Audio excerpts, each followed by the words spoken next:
광주 탄소 중립 방향에 관한 기획 보도를 전해준 양창희 기자와 더 자세한 얘기 나눠보겠습니다. 양 기자, 광주 탄소 중립 달성의 관건, 자동차에 있다. 이게 이번 보도의 핵심인데 광주시 어떤 계획들 세우고 있습니까? 네, 우리나라 공식 목표가 2050년에 탄소 중립을 달성하겠다는 건데 광주시는 이거보다 5년 더 이른 2045년까지 해보겠다고 선언을 한 상태입니다. 지난해에는 기후변화 대응 기본계획이라는 걸 세워서 언제 어떻게 얼마나 탄소 배출을 줄일지 청사진을 그려놨습니다. 그렇다면 이 자동차를 비롯해서 교통 부분의 온실가스 절감을 어떻게 할 거냐, 또 이런 대책들도 필요해 보이는데요. 네, 광주시는 일단 도시철도 2호선 공사가 끝나면 버스, 지하철, 자전거 보행까지 연계해서 최대한 차를 덜 타는 방향으로 교통망을 재편할 계획이고요. 또 이동할 때 최적의 교통수단을 찾고 예약까지 해주는 통합 모빌리티 서비스, 마스라고 하는 시스템이 있는데 이걸 도입할 구상이 있습니다. 이렇게 해서 2045년까지 수송 부문의 탄소 온실가스를 지금보다 61.5% 줄이겠다는 건데, 다만 이 계획은 오는 3월에 정부의 탄소 중립 법정 기본 계획이 나오면 거기에 맞춰서 상당 부분 수정될 전망입니다.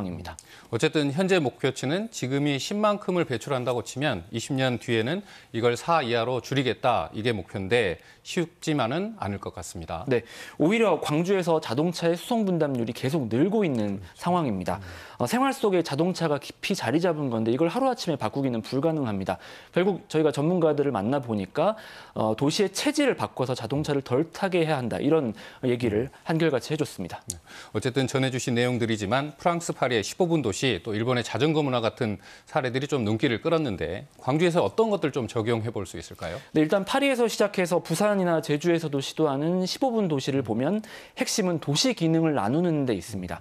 15분 도시가 걷거나 자전거로 움직이는 범위에서 학교도 가고 직장도 가고 또 쇼핑도 할 수 있도록 한다는 의미이니까 이 기능 분산을 장기적인 과제로 추진할 필요가 있어 보이고요. 오늘 일본 자전거에 관해서 좀 소개를 해드렸는데 인식이나 문화도 중요한 요소라는 생각이 들었습니다. 특히 이 마마차리라고 부르는 바구니 달린 자전거가 일본에서 눈에 띄었는데 어린 아이들이 이 자전거를 타고 또 부모들이 운전을 하는 그런 상황이었는데 안전하다고 생각하지 않으면 그렇게 할 수 없었을 것 같습니다.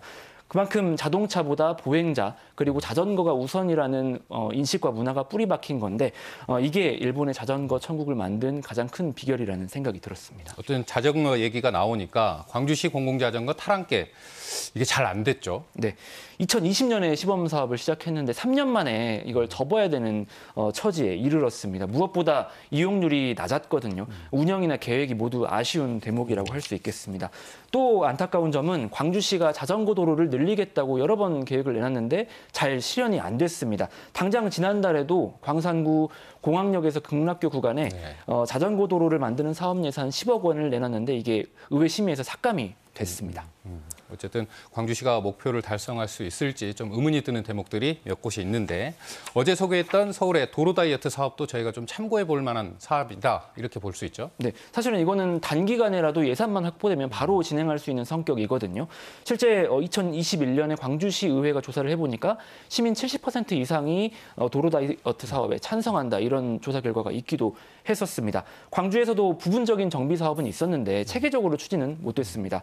이렇게 기후위기에 대응해야 한다는 주장에는 모두 동감을 하지만 실제 현실의 실행 단계로 넘어오면 항상 걸림돌이 있는 상황인데 우리나라 목표보다 5년 더 빨리 이루겠다, 탄소 중립을 이룩하겠다고 계획을 광주시가 세웠잖아요.